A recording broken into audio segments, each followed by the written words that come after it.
survived a lot of things, people look at me and they would never ever realize what I've been through, and I don't even want to explain what I've been through, but I can tell you this, that throughout everything that I survived, it's because I remembered love. And there were days where I didn't have anything and I was in the worst situation. I was just a little child, and I would wake up and I look at the sun every morning and I just have so much heart love and be so happy and smile. And a person would be like, why are you smiling? And you're not allowed to smile. Why do you smile? And I would explain to them, because I feel love.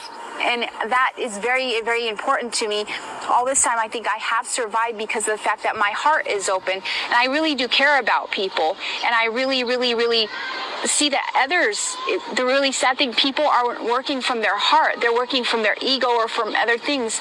And it messes them up. And if everybody would just start opening their hearts and being kind and compassionate and caring, it's not no religion to do those things. It's something normal that we have forgot to do. If we do those more often, the world would be a much better place for us and our children. With all the things coming out about these celebrities and how they actually participate in sacrifices and things of that nature, I feel like now is the best time than ever for me to explain why and how they choose their victims. People will say things like, oh yeah, this person sacrificed their family member so that they could get a better position in society, or this, like they speculate as if they actually know. But the truth of the matter is that it's really a big secret. Only the members of the secret societies know this. Honestly, I'm in the secret society not because I want to be in the secret society. I got thrusted into something that didn't have anything to do with me, and I ended up getting exposed to something that has cost me everything, because like these people they're ruining my life and bullying me, trying to get me to unalive myself. I'm not going to do it, but anyways, I want to talk about how they choose their victims, and I also want to talk about how they actually go about the process of trying to sacrifice you if you are not somebody who are in their immediate environment. There are always more than one way to do something. And a lot of people, when they think about sacrifice, they just think, well, they must take you to some place and then they kill you. And no, that's not always the case. So I'm here to break down the who, what's, whens, wheres, and whys. Just stay tuned. So I want to be able to keep my points. So how the sacrifice victims are chosen. So they like to choose pure beings, of course. Earth angels, people with childlike natures, people who come from royal bloodlines, that don't know that they're from royal bloodlines, so they might be living in the hood or something like that, and they don't even know where their lineage comes from, because a lot of that was stripped from us at one point or another. But like I said, they like to take earth angels, light beings, light workers, as their sacrifices, and there is a reason why.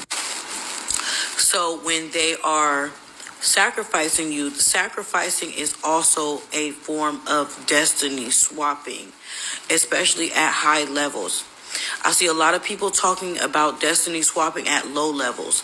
And at low levels, it could be something as simple as your best friend starts acting like you, somebody steals your man, somebody like they mess up, your connections or your opportunities at work by lying on you and slandering you.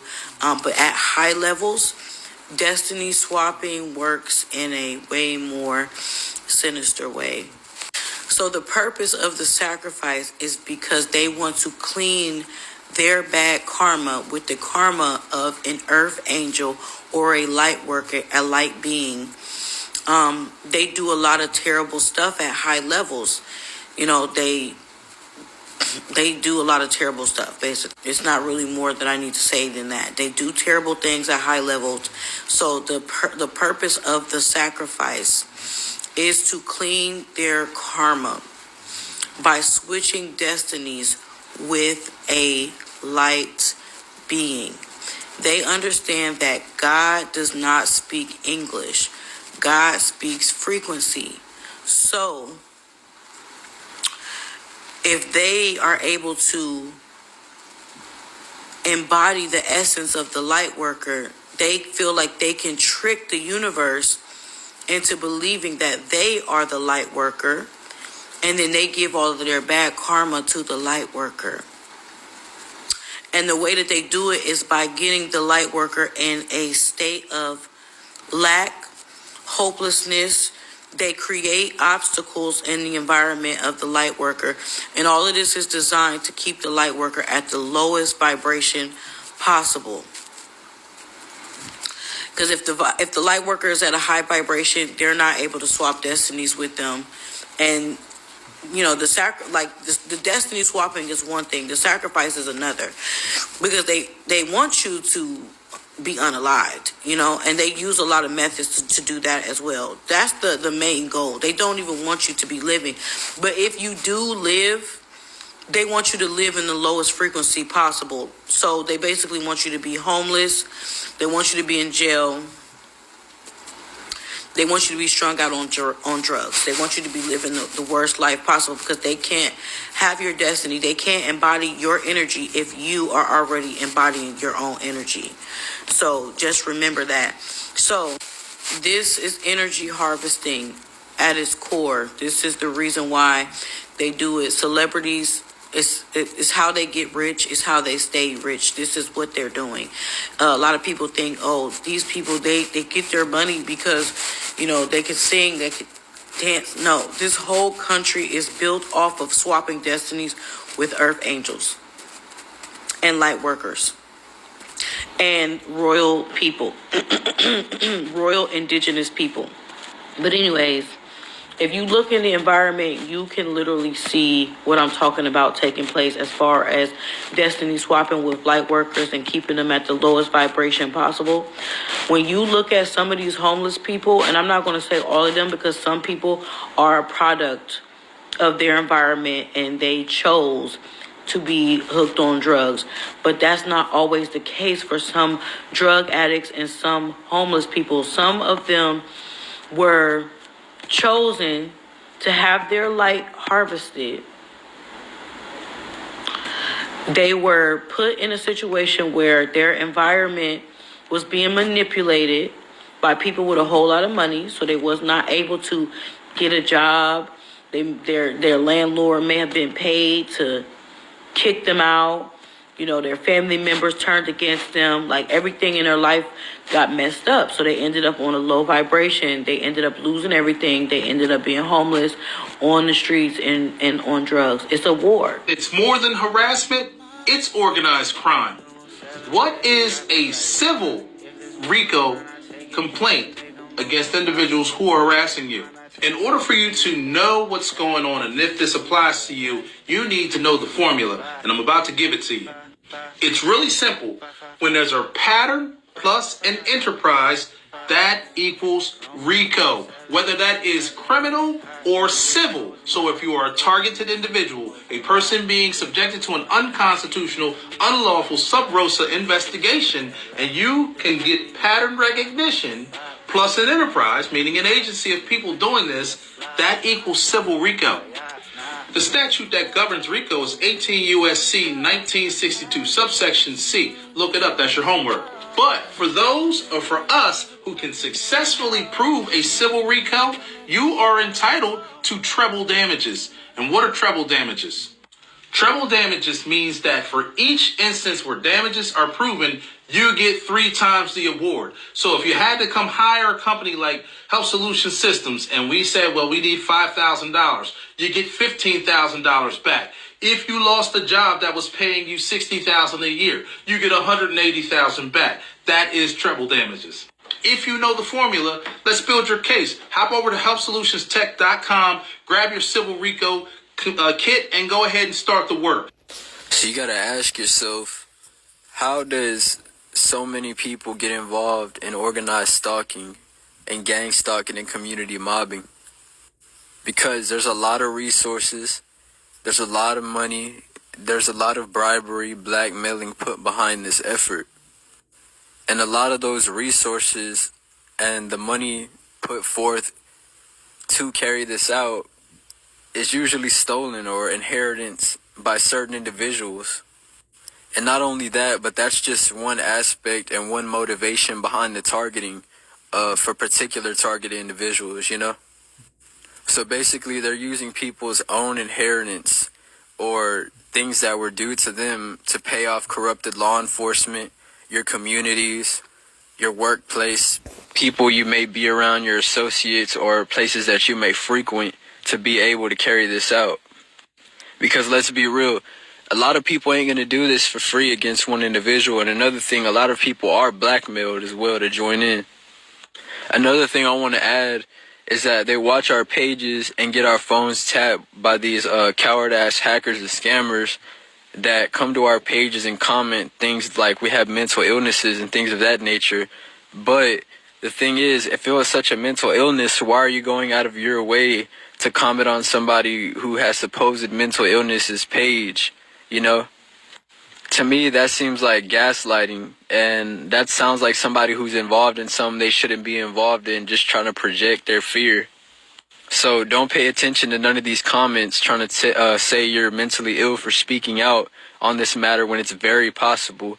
Like I said before, there are laws against stalking, and bribery exists, human trafficking exists, so there's nothing mentally ill about this. These things exist, and they're very easy to do with today's technology. It's very easy to cyber stalk, put a tracker on somebody's vehicle. It's very easy to stalk by proxy. So all these comments are basically people who are related or directly related to the people that are involved in these trafficking rings and things of that nature. Because one thing criminals hate and one thing narcissists and haters hate is exposure. So they'll do anything to project onto you and make everybody think something's wrong with you mentally, or what you're saying is crazy, you got a mental illness. But at the same time, these people can take the time to find your page, comment on it, and leave a comment. That shows guilt. That just shows a person is guilty of the same things that you're trying to expose when it comes to organized stalking and gang stalking. And another thing, nowadays there are so many hackers and scammers and people doing identity theft and things of that nature that this is very possible. We're in the information age where a lot of things are technological and a lot of things are tech-based. So anybody that says gang stalking is not real and a mental illness, they're stuck in the past. They're stuck in the dark ages, or they've probably been under a rock for the past couple years. This is for my targeted individuals. If you feel like you are targeted, which, you know, if you're a person that's unique and different and people want to target you, you're going to have to fight back. And the way you're going to fight back is you got to document things. You have to make sure people know that you're not someone to play with. You can't, if you let people rob you blind, they're going to rob you blind. So you need to know who you are. That's the key to this thing. So if you're dealing with custody, or if you're dealing with legal issues, or you're dealing with anything with the system, you need to have cameras. You need to record. You need to record everything. Anything that you can be prepared with. Start recording. Hello, targeted community. Got a question I'd like to ask you. Who's behind your gang stalking? Who's having you gang stalk? Who wants to kill, steal, and destroy you? If somebody does, and I hope you find that out and figure it out. Now, let me tell you this story right quick. Now, I was actually over in Lakeland, Florida, and as I told you that I drive trailers for a living. And I was actually over there loading up some stuff a few years ago to take somewhere. And there's other trucks over there, of course, backed up to this warehouse. And so this guy gets out one of the trucks and he comes walking up to me. And he says to me, he says, "Hey, man," he says, how did you do it? What did you do? He said, how did you overcome this? And I said, what are you talking about? And he says, well, when the Freemasons want to kill you, he says, you're a dead man. And I'm like, yeah, I know about that. And he said, well, I want to know, what did you do? I mean, how did you overcome it? What happened? And I asked him, I said, first of all, are you a Freemason? I say, are you a Freemason? And he said, no, he wasn't. But however, like I said before, I can see that evil spiritual look in his eyes. So I assumed he was not telling the truth. He probably was a Freemason. Or how would he know anything about this? How would he even know about me when he saw me? I don't even live in that county. But he knew who I was. Okay? So I told him, I said, well, what I did was, this situation with these evil men, I took it to God. And God delivered me out of the evil things they do. Everything they do, God is going to come and do something about it. Hello, targeted community.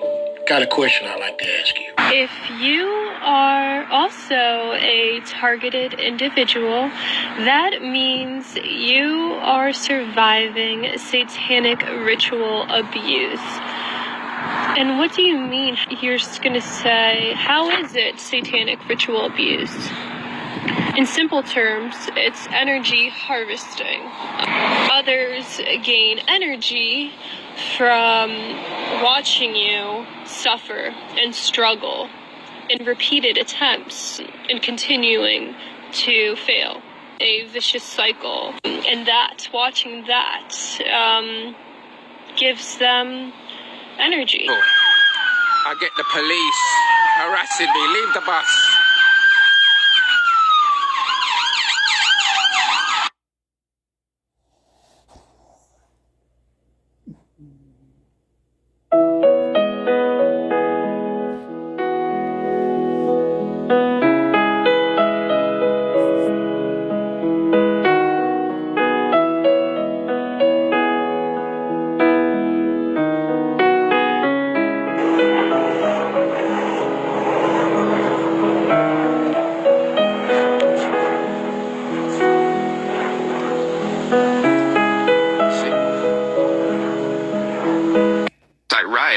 And the way I knew about it is because people from the city that I had worked with told me that they saw this poster with my picture on it.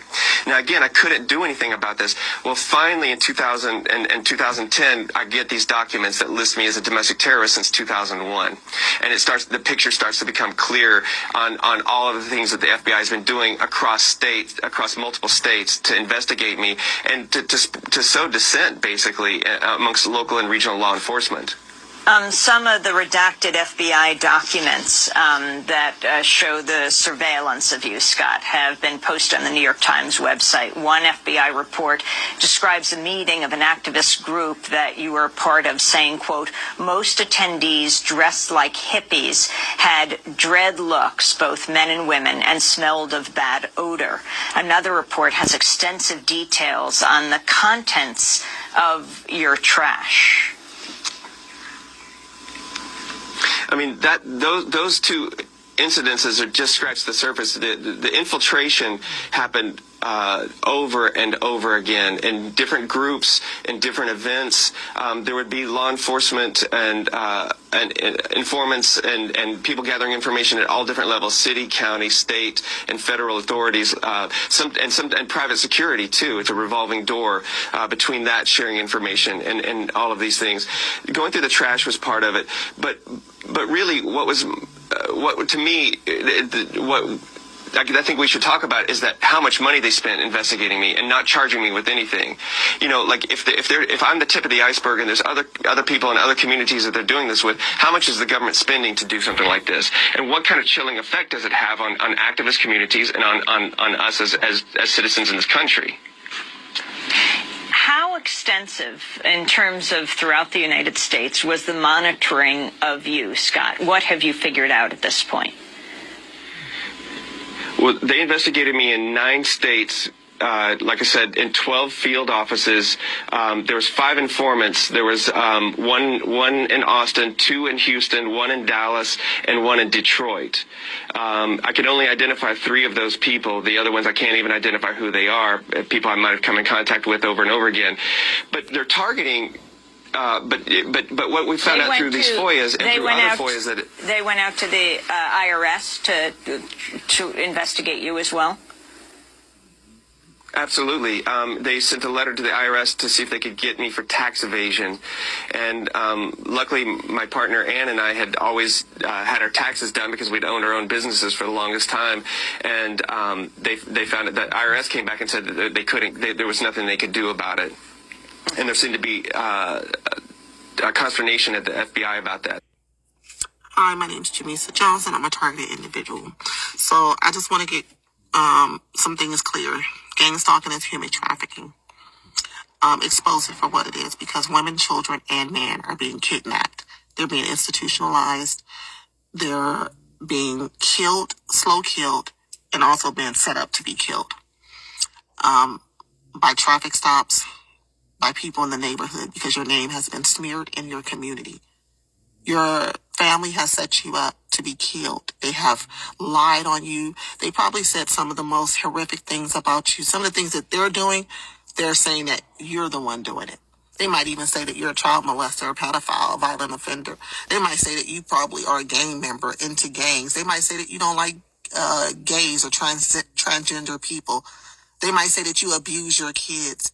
They will say anything to get people to hate you. They're putting pictures out on dark web. So they're putting pictures of you everywhere. They're snapping pictures of you, and they're not only, when they snap those pictures to you, they're sending them to other people. They're human trafficking you. Direct energy weapons are weapons that are being used to target people to slow kill them, and those are military weapons. Gang stalking is organized crime, and sorry to say, law enforcement is involved. All government officials have some people in there to gang stalk you. They are called agents of the state, whether they get a county check, whether they work in high places or low places. Gang stalkers are everywhere. If you believe you're being followed, you're being followed. Don't let nobody tell you you're not being followed.